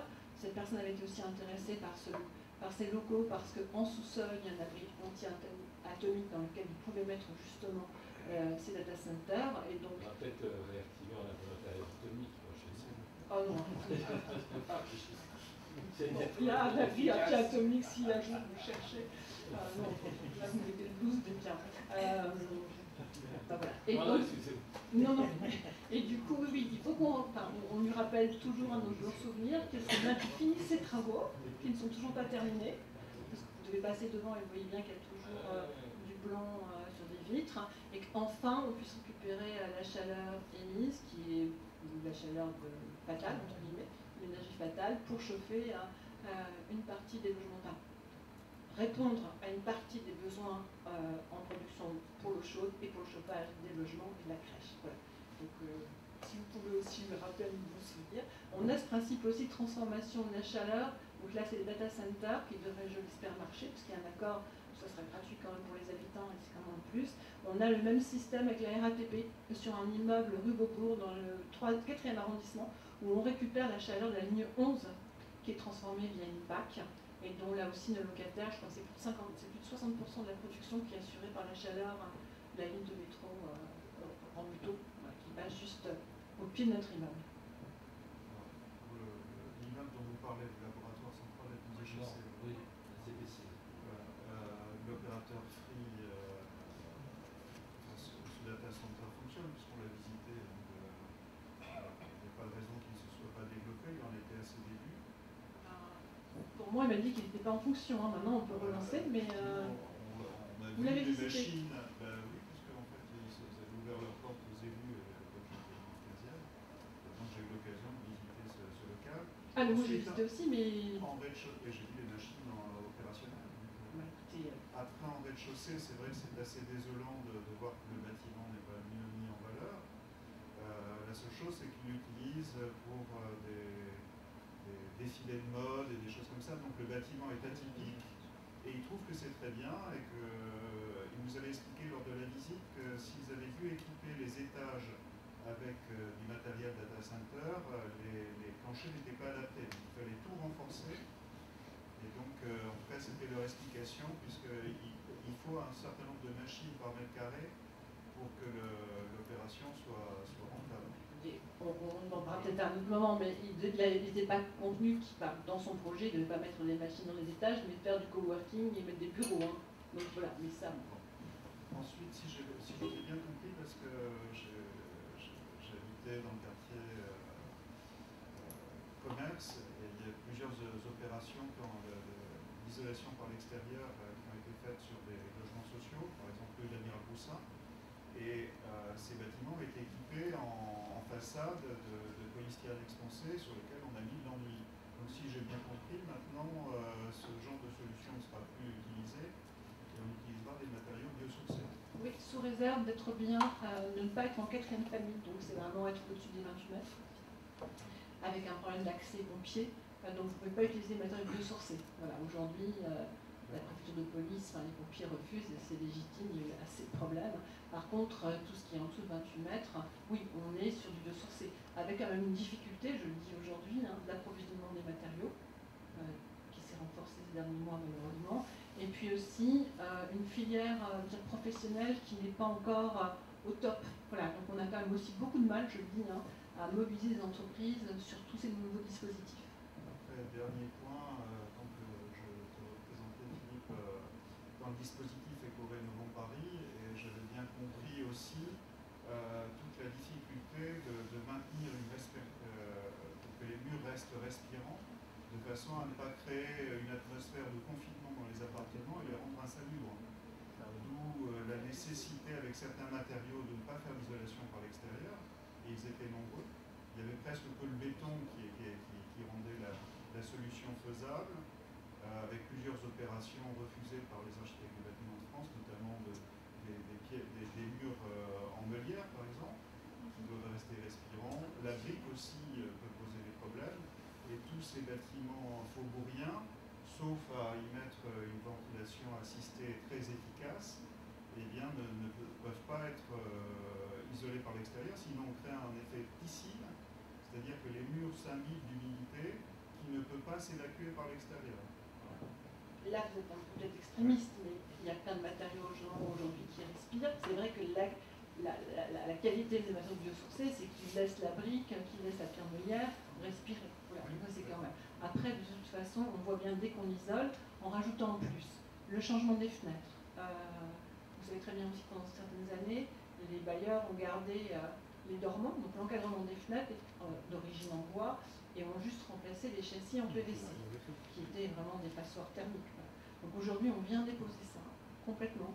On repose les châssis dans leur entièreté, on met les occultations, on change les porte-paliers. Alors c'est clair qu'on crée un peu des cocottes minutes, entre guillemets. Donc grâce à ces matériaux biosourcés, on permet quand même une hydrométrie qui est correcte, mais sans ventilation mécanique assistée, surtout dans les HPM, on risque d'avoir des pathologies lourdes d'humidité avec des moisissures assez vite. Alors, je sais que dans Paris, il y a beaucoup de débats autour des VMC, que dans certains immeubles des années 60-70, on arrive à récupérer, quand on les isole thermiquement par l'extérieur, des chintes existants, quand elles ne sont pas fuyards, de pouvoir les chemiser et puis pouvoir vraiment améliorer la ventilation, mais c'est vraiment au cas par cas. Voilà. Un immeuble qui est, entre guillemets, en tout cas, on met un manteau, si on ne le laisse pas respirer, il y aura forcément à terme des pathologies. Ouais. Donc on a beaucoup de débats sur les VMC, mais on voit bien aussi les dégâts qu'on a quand on n'en met pas ou quand la VMC ne fonctionne pas très bien. Je pense que peut-être, je ne sais pas, M. Goujon, comment, parce qu'il y a toujours quelqu'un d'autre qui intervient pour moi. Comment se fait la sélection en fait de l'innovation Je vous propose, madame, peut-être que mon successeur va. Comme vous voulez. Madame, prends votre question. C'est gentil. Comment se passe la sélection justement au niveau de la rénovation, enfin de la rénovation thermique au niveau des logements sociaux, etc. Parce qu'en fait, vous parlez de certains arrondissements, mais il y a des arrondissements qui ne sont pas du tout touchés par rapport à ça. Moi, j'ai vécu dans le 12e arrondissement, c'est une catastrophe. Dans le 12e? Oui. Alors, dans le 12e, je peux vous citer, je les connais un peu toutes. La rue de Toul a été réhabilitée. La rue de Fécamp va être livrée là le 22 octobre. Contenot de Caen va être livré à la fin de l'année. La rue de Reuilly, le 107 Reuilly, a été livré. La rue de Toul, je l'ai dit. Mais les maréchaux. Erard-Rosenhof, Erard-Charenton et les maréchaux. Donc là, on va commencer boulevard Poniatowski, la réhabilitation. C'est là où j'ai habité, oui. Donc la réhabilitation démarre. Le marché de travaux a été, je pense, signé au printemps. Et là, on travaille maintenant sur les portes dorées, les 1200 logements de la porte dorée. Donc voilà. Après, on est priorisé, vous imaginez bien, il y a des opérations qui nécessitent des relogements. Le taux de rotation dans le parc, il est de 3,5. Voilà, donc autant vous dire qu'on ne bouge pas quand on vit au logement social et ça peut se comprendre. Et donc voilà, beaucoup de ces programmes nécessitent qu'on reloge et il faut qu'on priorise. On ne peut pas tout mener de front. Oui, mais donc on priorise. Comment on priorise? Alors c'est un certain nombre de critères. On a un plan stratégique de patrimoine qui, comme le disait madame, vous faites des diagnostics techniques. Nous on fait des diagnostics environnementaux sur l'ensemble de notre patrimoine qui permet de savoir globalement où est-ce qu'il se situe en termes de consommation énergétique. Donc ça c'est le critère numéro 1. Ensuite on regarde le dysfonctionnement en termes de qualité de logement, quels sont les leviers possibles pour pouvoir les améliorer. Ensuite on regarde les leviers d'attractivité, l'attractivité par rapport au quartier, par rapport à l'immeuble. Est-ce que les pieds d'immeuble fonctionnent? Est-ce qu'ils sont accessibles PMR? Est-ce qu'il y a des problèmes de sécurité? Est-ce qu'il y a des problèmes de végétalisation? Est-ce qu'il y a des problèmes de parking souterrain où il faut prendre l'étanchéité? Enfin voilà, c'est un tas de choses comme ça qu'on regarde. Il y a aussi le facteur financier. Voilà, quels sont les revenus des gens qui vivent là? Comment on peut les aider à travers ces programmes? Donc une fois qu'on a tout priorisé, on regarde aussi par rapport à notre capacité humaine à suivre tous ces travaux et surtout financière. C'est 1,4 milliard déjà qui sont financés pour les plans climat. C'est une somme, je pense que c'est le plus gros budget de la ville aujourd'hui à Paris qui est consacré. Et après, on priorise toujours par rapport à tous ces critères, entre guillemets. Donc on a 8 catégories, le plan stratégique patrimoine classe en 8 catégories, de 1, où le patrimoine, alors c'est souvent des patrimoines qui viennent d'être livrés, donc il y a nickel. Et puis il y a les patrimoines famille 8, où là on n'est pas bon en attractivité, on n'est pas bon en énergie, on n'est pas bon sur les pieds d'immeuble, on n'est pas bon en termes de sécurité, et on priorise forcément les immeubles qui cumulent un peu tous les critères négatifs pour pouvoir intervenir. Et bien sûr, trouver les enveloppes financières pour faire nos travaux. Justement, dans le 12e, dans le 15e, dans le 17e, etc., c'est tous les maréchaux, les périchaux, maréchaux, etc. C'est tous ces logements-là Paris Habitat qui sont prioritaires en fait, qui doivent être non, alors pour vous, ils sont des prioritaires, je mais je peux vous dire que je connais quand même bien le patrimoine. Il y en a bien d'autres qui sont beaucoup Pitești-Câmpiș et plus prioritaires, par exemple. En termes de Pitești-Câmpiș, dans le 17e, puisque vous parlez du 17e, 750 logements, voilà, des années 60, qui sont fatigués, ils sont prioritaires. Voilà. Quand je prends tous les critères, et à un moment, il faut bien qu'on arrive à prioriser, autrement, voilà. Donc, il y a, dans le 17e, il y a la Porte d'Asnières qui va être en travaux. Enfin, je peux en citer. Voilà.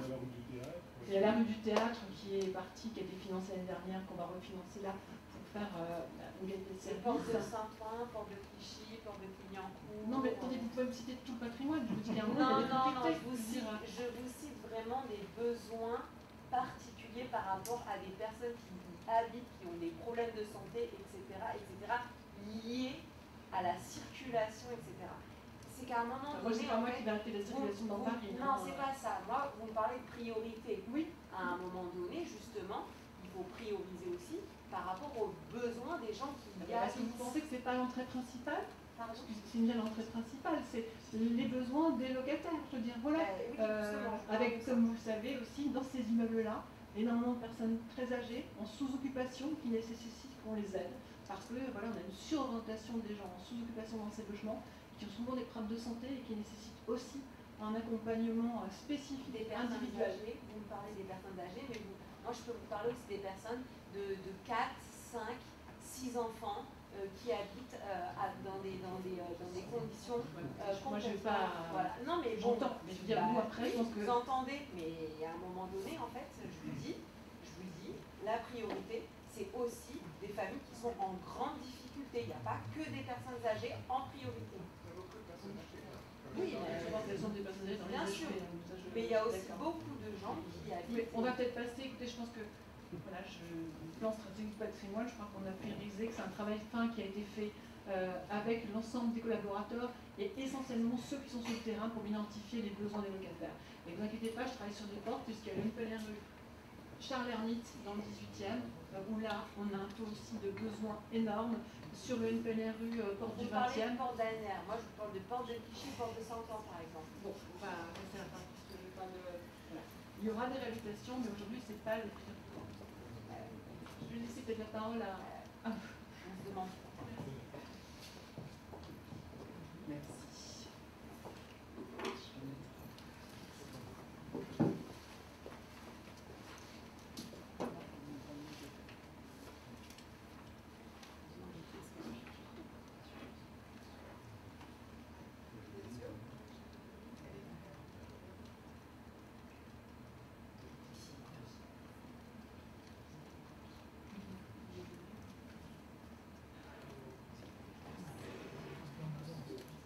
Bonsoir à tous. Merci Monsieur le maire de me donner l'occasion de partager ce projet d'innovation qui me tient particulièrement à cœur parce que j'avais participé au tout démarrage de la réflexion et parce que ce démonstrateur qu'on va vous montrer, en fait il remonte à 2011. Ça a été une longue maturation pour faire de ce projet qui est parti vraiment d'un programme de R&D un démonstrateur réalisé. Et donc pourquoi ABC? La première lettre A, c'est la recherche d'autonomie. L'idée au démarrage, c'était de concevoir un bâtiment qui puisse être autonome sur le plan de l'énergie et de l'eau, avec une réduction drastique des déchets. Le B, c'est pour la partie bâtiment. Donc l'idée, c'était d'avoir un bâtiment où on puisse piloter les performances, repenser aussi les modes constructifs, suivre, piloter les performances énergétiques et environnementales. Et puis le C, c'est pour les citoyens. Parce que évidemment, ce projet, il n'a de sens que si les citoyens sont vraiment partie prenante finalement du projet de sobriété et d'efficacité environnementale. Et donc l'idée, c'était de les rendre acteurs et de réinventer finalement l'usage du bâtiment. Alors, ce projet, on est allé le présenter à différentes collectivités, quand il était encore dans sa phase, je dirais, de conception, de réflexion. Et finalement, c'est la mairie de Grenoble, le maire de Grenoble, qui a été particulièrement, vous savez, un maire écologiste, et qui a été vraiment très partant pour mettre en œuvre ce démonstrateur sur son territoire. Grenoble Habitat, du coup, a été associé très tôt aussi dans la réflexion, et donc s'est porté acquéreur des logements qu'on a développés dans le cadre de ce projet. Donc c'est au total 62 logements, des logements intermédiaires et des logements sociaux qui sont développés sur la ZAC Presqu'île à Grenoble. Alors ce qu'on visait, c'était d'avoir des performances fortes, donc sur l'eau, avec l'objectif de diviser par 3 les consommations d'eau provenant du réseau de la ville, diviser par 3 également les consommations d'électricité issues du réseau, et puis diminuer de 40% les quantités de déchets produits par les habitants. Et avec une recherche d'autonomie sur l'énergie, où on visait, donc avec les consommations énergétiques tout usage, d'être à 70% d'autonomie. Et puis tout ça, évidemment, avec un bâtiment qui soit confortable à vivre, puisque cette performance énergétique, il ne faut pas qu'elle se fasse au détriment de la qualité de vie des habitants. Les partenaires du projet, donc je vous ai parlé de la ville de Grenoble, mais la métropole de Grenoble également a été impliquée, Grenoble Habitat. En termes de conception, autour de nous, on a réuni, donc autour de l'InCity et de Bulle Construction, Suez pour toute la partie sur la gestion de l'eau, c'est quand même des grands spécialistes, et donc on a travaillé avec eux dès le démarrage, et l'architecte Ballot des Pistes. Alors je ne vais pas rentrer dans tous les partenaires, vous voyez, ils sont nombreux, mais vous signalez aussi qu'on a été soutenu par la Caisse des dépôts dans le cadre du projet d'investissement d'avenir. Donc on a eu aussi des subventions liées au financement des innovations, et également par la région Auvergne-Rhône-Alpes. Donc projet, comme je disais, la réflexion lancée en 2011, avec un démarrage des travaux en 2018, et les bâtiments ont été livrés en juillet 2020, et donc depuis juillet 2020, on a commencé une deuxième phase qui est finalement le suivi de cette expérimentation et le retour d'expérience dont je vais vous faire part.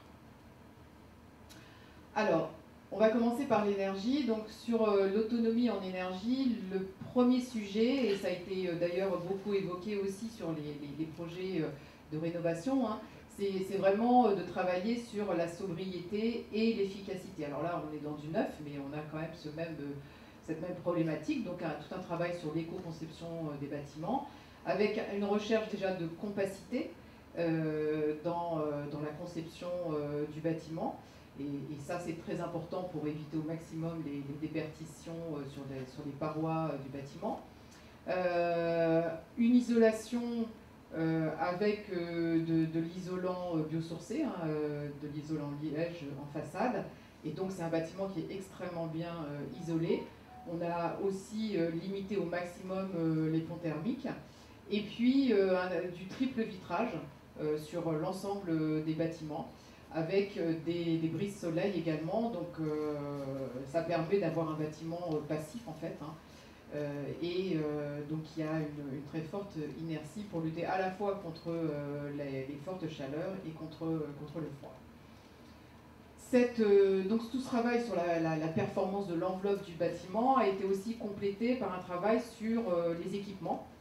Donc on a tout d'abord tout un travail sur la ventilation, donc avec une ventilation double flux sur l'ensemble des logements. On a des éclairages LED sur l'ensemble du bâtiment. On a également une pompe à chaleur qui permet de récupérer la chaleur des eaux grises pour chauffer l'eau chaude sanitaire. On a équipé tous les logements d'électroménager A++, puisqu'on vise vraiment à réduire les consommations sur l'ensemble des consommations, tous usages, donc y compris toute l'énergie liée à l'électroménager. Et puis on a équipé aussi les logements, c'est ce qu'on appelle WISOM, d'un système qui permet sur les smartphones des habitants de suivre leur consommation. Donc ils sont vraiment sensibilisés et l'exploitant, grâce à cette appli, peut également suivre les consommations des logements. Donc ça c'est le premier aspect, donc sobriété et efficacité pour consommer le moins possible, parce que la meilleure énergie c'est encore celle qu'on ne consomme pas. Et puis le deuxième volet, pour aller chercher l'autonomie, c'est de produire de l'énergie sur le site. Donc on a 1130 mètres carrés de panneaux photovoltaïques, donc vous voyez c'est ces grandes alvéoles qui sont sur le toit de la résidence, et des batteries en fait qui sont installées en sous-sol de la résidence, qui permettent de stocker l'énergie produite. Et ce stockage se fait également dans des radiateurs qui permettent aussi de stocker une partie de l'énergie. Donc là on voit sur ce schéma la production par les panneaux photovoltaïques en toiture qui viennent alimenter les batteries qui sont ici avec, je vous le disais, réchauffement de l'eau chaude sanitaire par une pompe à chaleur. Et puis, alors, on n'est pas à 100% d'autonomie, même si finalement on produit autant d'énergie à l'année qu'on en consomme dans le bâtiment. Mais évidemment, il n'y a pas toujours concomitance entre la production d'énergie qui se fait essentiellement évidemment dans la journée grâce au soleil, et puis les pics de consommation, ils sont plutôt le soir quand les habitants rentrent chez eux. Donc on n'arrive pas à 100% d'autonomie, mais on visait 70%. Donc on a besoin d'un appoint du réseau pour répondre aux pics, et puis aussi pour délester. Dans certains cas, on produit plus d'énergie qu'on en consomme dans le bâtiment. Donc on a quand même besoin encore d'être accordé au réseau. Et donc je vous disais, on visait 70%. La première année d'exploitation fait donc on a vraiment mesuré ça très précisément, on arrive à 60%. Mais cette première année a été un peu particulière parce que 2020, vous vous en souvenez, c'est le grand confinement. Et du coup, nos habitants, ils étaient toute la journée chez eux. Donc il y a eu beaucoup plus de consommation que ce qu'on imaginait. Et donc on est en train de travailler pour arriver, et je pense qu'on va arriver à ces 70%. Mais 60%, on n'était pas trop loin finalement de ce qu'on avait visé. En tout cas, la production des panneaux photovoltaïques attendue est bien au rendez-vous. Donc voilà, c'était plus une question finalement d'occupation beaucoup plus importante des logements que ce qu'on avait prévu. Et donc pour synthétiser sur la partie autonomie en énergie, donc on arrive effectivement à un bâtiment passif avec une faible consommation, une production d'énergie importante qui couvre sur l'année l'ensemble de l'énergie consommée. Mais effectivement, ce qui est aussi intéressant, on a calculé que si on avait simplement les panneaux photovoltaïques mais sans le stockage, on serait autonome à 37% seulement sur l'électricité. Et le fait d'intégrer les batteries de stockage permet d'être à 70% d'autonomie. Donc d'où l'importance de ce stockage de l'énergie. Ça c'est pour la partie énergie. Pour la partie eau, ces grandes alvéoles que vous voyez, l'idée aussi c'était de récupérer au maximum l'eau de pluie, donc de capter un petit peu plus large que simplement les toitures habituelles, pour pouvoir potabiliser cette eau et donc la traiter et la potabiliser. Et puis l'autre aspect pour aller chercher l'autonomie en eau, bien sûr, c'est de travailler sur des équipements économes en eau. Donc on a beaucoup travaillé sur au niveau des sanitaires pour avoir effectivement des équipements qui soient économes. Et puis aussi un système, c'est le système Hydrao, qui en fait c'est tout simplement sur le pommeau de douche. En fait on a une petite lumière LED qui passe du vert à l'orange et au rouge en fonction du temps que vous restez sous votre douche. Et c'est assez efficace pour inciter les gens à passer moins de temps sous leur douche. D'ailleurs, notamment, on a en fait en moyenne, les Français consomment 120 litres d'eau par jour et par personne. On visait sur cette opération d'être à 80 litres et un an après, on s'aperçoit qu'on est à 70 litres. Donc la partie vraiment sensibilisation des habitants sur les consommations en eau et liée aux équipements mis en place a vraiment bien fonctionné. Alors un petit focus sur, et l'autre aspect, donc évidemment c'est baisser les consommations en eau, mais l'autre aspect c'est surtout de récupérer au maximum l'eau. Donc comme je vous le disais, on récupère les eaux de pluie du coup qu'on stocke et qu'on traite pour pouvoir en faire un usage d'eau potable, hein, donc à la fois boire, hein, les habitants peuvent boire l'eau qui est traitée, et puis après dans l'usage dans tous les sanitaires.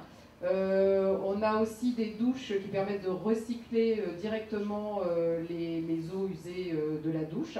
Et puis on a aussi un traitement des eaux grises qui sont épurées, filtrées, épurées et qui peuvent être du coup réutilisées dans les toilettes et dans l'arrosage des espaces verts. Et donc ça permet aujourd'hui d'être à peu près 50% d'autonomie en eau. Donc beaucoup moins d'appels à l'eau du réseau. Et puis le dernier volet d'ABC, c'est le C de Citizen, donc les citoyens qui sont, comme je le disais, au cœur du dispositif, parce que pour atteindre ces performances, il faut que les habitants soient partie prenante de ce projet d'efficacité environnementale. On a d'abord commencé par réfléchir sur tout l'aspect mutualisation et l'idée vraiment de créer un collectif, hein, avec un espace showroom pour faire la démonstration de tous les dispositifs innovants qui étaient dans le projet, un local de quartier avec la possibilité pour des associations aussi d'y développer des activités, et puis des jardins partagés, et puis une place importante aussi à la mobilité douce.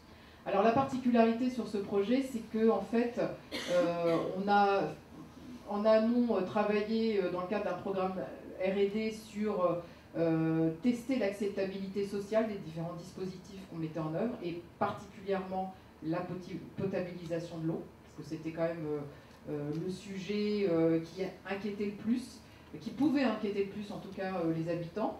Et donc on a fait des focus group en amont dans le cadre d'un programme de R&D avec l'appui du CEA. Tout ça, ça a amené à arbitrer sur un certain nombre de dispositifs qu'on a choisi de mettre ou non. Et puis, autre élément, on a un peu dérogé au processus d'attribution classique des logements sociaux, puisque en fait, le bailleur social a fait passer un entretien finalement aux candidats pour entrer dans ces bailleurs sociaux, dans ces logements sociaux, pour s'assurer qu'ils seraient partie prenante du projet. Donc les futurs habitants devaient signer une charte s'engageant à vraiment suivre les consignes en termes d'éco-gestes, etc. Donc ça nous a permis aussi d'avoir plutôt des éco-conscients parmi les habitants, et ce qui a pu faciliter aussi la prise en main des différents dispositifs. Et puis ce qu'on a voulu faire aussi avant la livraison de la résidence, c'est déjà de créer ce collectif autour du projet ABC, avec des réunions d'information, des journées portes ouvertes, un site web aussi et un livret qu'on a donné aux futurs locataires sur ça va être quoi la semaine type de la famille ABC, et puis aussi des ateliers pour souder un premier collectif. Alors comme on était en plein confinement, on a recouru au webinaire, mais enfin ça a permis quand même de commencer à faire en sorte que les gens se connaissent. Et c'est vrai qu'on constate que l'effet du collectif est un effet vraiment entraînant pour que les habitants rentrent dans la dynamique. Et puis au moment de l'aménagement, il y a eu tout un travail d'accompagnement des habitants. Alors on les a formés aux équipements et à leurs spécificités, hein, que ce soit sur l'eau, le chauffage, les éco-gestes, la ventilation double flux, enfin qu'ils comprennent bien dans quel bâtiment ils vivaient et qu'ils l'utilisent le mieux possible. Également les accoutumer au suivi de leur consommation et des conseils au quotidien pour réduire leur consommation. Et puis, comme je vous le disais, tout un aspect collectif, puisqu'on a les jardins partagés, le local associatif, et puis sur les déchets aussi le compostage. Tout ça a fait qu'on arrive à créer ce collectif. Voilà, donc peut-être en conclusion, ce qu'on peut dire, c'est que c'est encore un projet expérimental quand même. On voit qu'il y a un certain nombre de contraintes aussi. Hein. Par exemple, sur l'eau, il faut qu'on suive avec l'ARS, qu'on fasse des tests sur la potabilité de l'eau très régulièrement, etc. Mais au global, on arrive quand même à toucher la performance énergétique qu'on recherchait. Hein. Je pense que nos 70% d'autonomie en énergie, on va y arriver. Sur l'eau également, on n'est pas loin des objectifs qu'on s'était fixés. Peut-être une remarque quand même pour dire que ce type de projet avec les innovations qu'on a mis en place, et en particulier sur le sujet du traitement de l'eau, nécessiterait de passer à une échelle plus large, donc peut-être plutôt à l'échelle du quartier, pour pouvoir amortir les installations, notamment les installations sur le traitement de l'eau. Mais en tout cas, ça a été pour nous un projet très inspirant, et on s'inspire beaucoup des retours d'expérience pour mettre en œuvre ces innovations sur d'autres opérations. Et puis le dernier point, c'est que quand même les utilisateurs, les habitants, visiblement sont heureux dans cette résidence. Ils s'y sentent bien, et notamment dans les périodes de canicule qu'on a connues en 2021 et en 2022, beaucoup nous ont dit c'est très appréciable parce que dans les bâtiments, même en pleine canicule, on dépassait pas 25 degrés. Et un certain nombre de locataires ne mettent pas du tout de chauffage de tout l'hiver. Donc on voit que l'aspect passif du bâtiment est vraiment fonctionne vraiment très bien. Et le triple vitrage fait aussi qu'il y a beaucoup de qualité au niveau sonore. Voilà. Donc il y a une vraie qualité de vie qui est associée aussi à ce projet écologique. Dans quel quartier de Grenoble se trouve C'est dans la ZAC Presqu'île, à Grenoble. C'est un projet expérimental, mais est-ce qu'on peut quand même évaluer le coût que représentent toutes ces installations par rapport à un bâtiment qui n'en aurait pas bénéficié? Quel est le surcoût à la construction de tout ce système qui est mis en place, même si c'est dans le cadre d'une recherche et développement? Alors, c'est vrai que là, on est dans le cadre d'un programme de R&D, donc forcément, pour nous, sur cette résidence, l'investissement pour Bouygues Construction à R&D, ça a été 1,5 million d'euros. Donc c'est vrai que c'était... Par rapport au prix à la construction pour un bâtiment classique, social. Je ne peux pas vous dire exactement l'écart de prix que ça représente, mais c'est vrai que tout l'aspect traitement de l'eau notamment, c'est un surcoût qui est assez sensible. Donc c'est pour ça aussi que je disais que le faire à l'échelle d'un quartier, sur l'aspect du traitement de l'eau en tout cas, aurait plus de sens, ou au moins de mutualiser entre plusieurs bâtiments avec plusieurs fonctions différentes. Par exemple, sur l'énergie, on voit bien avec l'exemple du projet de l'îlot fertile que l'on a développé dans le 19e arrondissement, où on a à la fois du bureau, du logement, des commerces, un hôtel. On peut beaucoup plus travailler sur la mutualisation de l'énergie et c'est plus bénéfique. Et on arrive aussi effectivement à des niveaux de coûts qui peuvent être davantage absorbés. Merci. Vous avez combien de programmes? Vous avez mentionné. Oui, pardon. Il faut... Vous avez mentionné deux fois le triple vitrage. Et il semblerait qu'en effet, le triple vitrage soit beaucoup plus efficace que les doubles vitrages qui sont, de mon point de vue, un peu décevants. Mais, question, quelle est l'efficacité d'un triple vitrage par rapport à un double vitrage? Et deuxième partie, quelle est la différence de coût? 2 fois, 3 fois plus cher? J'ai pas exactement les... Chaque fois, on me fait la même réponse. C'est simple double, peut-être. Simple double en termes de prix encore, parce que c'est encore rare. Le triple vitrage, c'est encore rare. Donc, du coup, après, en performance, c'est forcément meilleur. Il y a un vitrage de plus. Oui. Et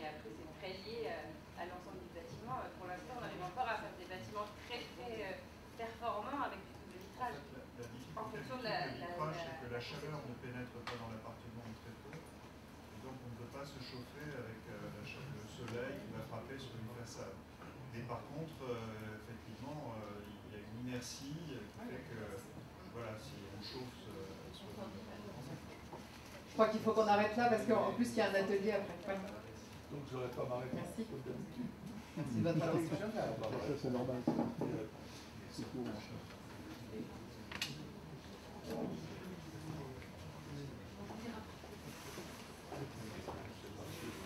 Les révisions sont très bien, mais pour les révisions, c'est vraiment très joli.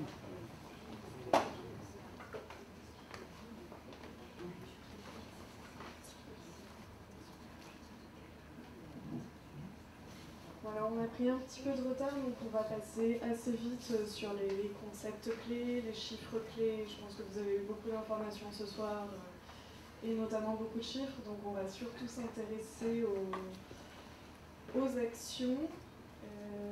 On va faire quand même quelques petits rappels rapidement.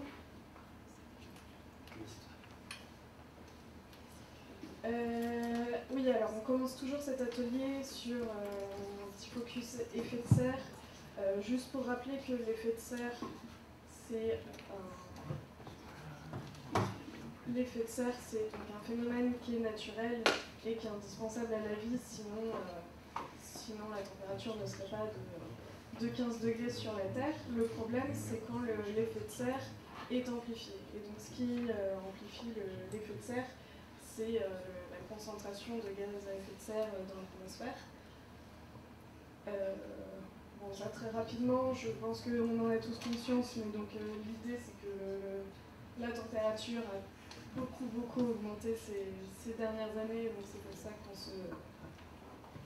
se concentre sur ces enjeux-là. Et peut-être quand même un petit rappel sur le budget carbone. Oui, pour rester dans l'accord de Paris notamment, enfin en tout cas si on restait sous les 1,5 degré ou sous les 2 degrés, là ce sont ce qu'on a déjà émis depuis la moitié du 19e siècle en termes de gaz à effet de serre. On rapporte au CO2, mais il n'y a pas que le CO2 comme gaz à effet de serre. On a émis à peu près 2430 gigatonnes, enfin milliards de tonnes de CO2 équivalent, puisqu'il y a d'autres gaz à effet de serre. Donc ça c'est en 170 ans. Et il reste encore, en réserve connue en tout cas, en charbon il reste 2950 gigatonnes, en pétrole 730 environ, et en gaz 525. Si on veut rester sous les 1,5 degré, si on veut rester sous les 2 degrés de réchauffement, il faudrait laisser les 3/4 de ces réserves connues dans le sol. Et si on veut rester sous les 1,5 degré, il faudrait en laisser 90%. Donc le message est simplement de se passer des énergies fossiles évidemment le plus vite possible. Voilà. Donc, si on n'atteint pas 1,5 degré, évidemment il n'y a pas, la prochaine étape c'est pas 2 degrés, c'est 1,51 degré, 1,52 degré, etc. Parce que chaque dixième, chaque centième de degré compte, et chaque dixième, chaque centième est responsable de plus de sécheresse, de plus de canicules, de plus d'inondations, de plus de pénurie alimentaire aussi, de ressources naturelles et autres. Voilà, donc je ne vais pas vous détailler tout le tableau, mais en tout cas, voilà, plus la température monte, plus on aura des phénomènes climatiques aggravants. Donc chaque dixième compte, chaque année compte aussi. Plus on prend du retard, plus l'adaptation au changement climatique sera compliquée. Et chaque tonne ou chaque kilo même de CO2 émise compte aussi dans cette adaptation. Si on regarde un petit peu d'où viennent nos émissions, sur la gauche c'est les émissions au niveau mondial. On voit que c'est à peu près un tiers est dû à l'énergie, puisque c'est seulement en France, enfin c'est pas seulement, il y a peu de pays en tout cas où le nucléaire est prédominant dans la production d'énergie. Donc dans le monde c'est plutôt le charbon qui est prédominant et c'est un tiers des émissions mondiales. Vous avez ensuite le bâtiment justement, l'industrie, dans les couleurs, l'industrie et l'agriculture, dont l'élevage dans l'agriculture qui est très important dans cette partie-là, qui représente chacun à peu près un quart et un cinquième des émissions. Et au niveau français, donc comme je le disais, c'est très décarboné, notre mix énergétique est très décarboné, grâce au nucléaire. Après ça dépend des points de vue ensuite sur le nucléaire, mais en tout cas au niveau du carbone c'est un petit peu mieux, et donc ça représente que 10%, mais c'est donc les transports qui représentent un tiers de nos émissions, 31% à peu près. Ensuite, l'industrie, dont le traitement des déchets avec 23% et 19% pour l'agriculture. Et très rapidement, oui, on va peut-être passer là-dessus. Effectivement, voilà, cette slide, ça fait rapport aux émissions qui nous sont dues, que la Chine produit est en partie due à notre demande. Voilà, donc pour refuter certains arguments, peut-être un peu climato-sceptiques là-dessus, voilà, nos émissions sont nos émissions territoriales, mais aussi nos émissions qui sont en Chine, en Inde, au Brésil, etc. On va passer donc au test que certains d'entre vous ont pu réaliser. Il y a une 14e personne qui l'a fait pendant qu'on discutait tout à l'heure. Donc là, vous voyez l'empreinte carbone moyenne, on verra tout à l'heure, d'un Français de 9 à 10 tonnes selon les années, selon pré- ou post-Covid. Alors là, on voit qu'effectivement c'est 7,8 tonnes, ça dépend des calculs, mais on va plutôt parler de 9 tonnes. Votre moyenne à vous, en tout cas, est de 6,8 tonnes, donc c'est inférieur à la moyenne. Donc c'est une bonne chose. Pour atteindre la neutralité carbone, en 2050, il faut atteindre 2 tonnes. Donc par rapport à l'empreinte moyenne française, on peut diviser par 4 ou 5 environ. On voit le chemin qui reste à parcourir. Vous avez une empreinte pour le groupe d'aujourd'hui de 6,8 tonnes. On voit juste une petite... il y a dû y avoir une erreur peut-être, ou c'est pour le logement en tout cas, une personne qui a... Voilà, merci. C'est moi, parce que j'ai un appartement qui n'est absolument pas isolé. J'ai 3,20 mètres de plafond, et je suis au rez-de-chaussée, il n'y a pas d'isolation directement dans les caves, et sur les côtés, il y a des gens qui ne chauffent pas du tout. Donc moi, je suis au chauffage individuel, et donc je tourne le bouton, parce que sinon, j'ai froid. D'accord. Et donc c'est le coût de l'énergie qui me fait faire ce monde.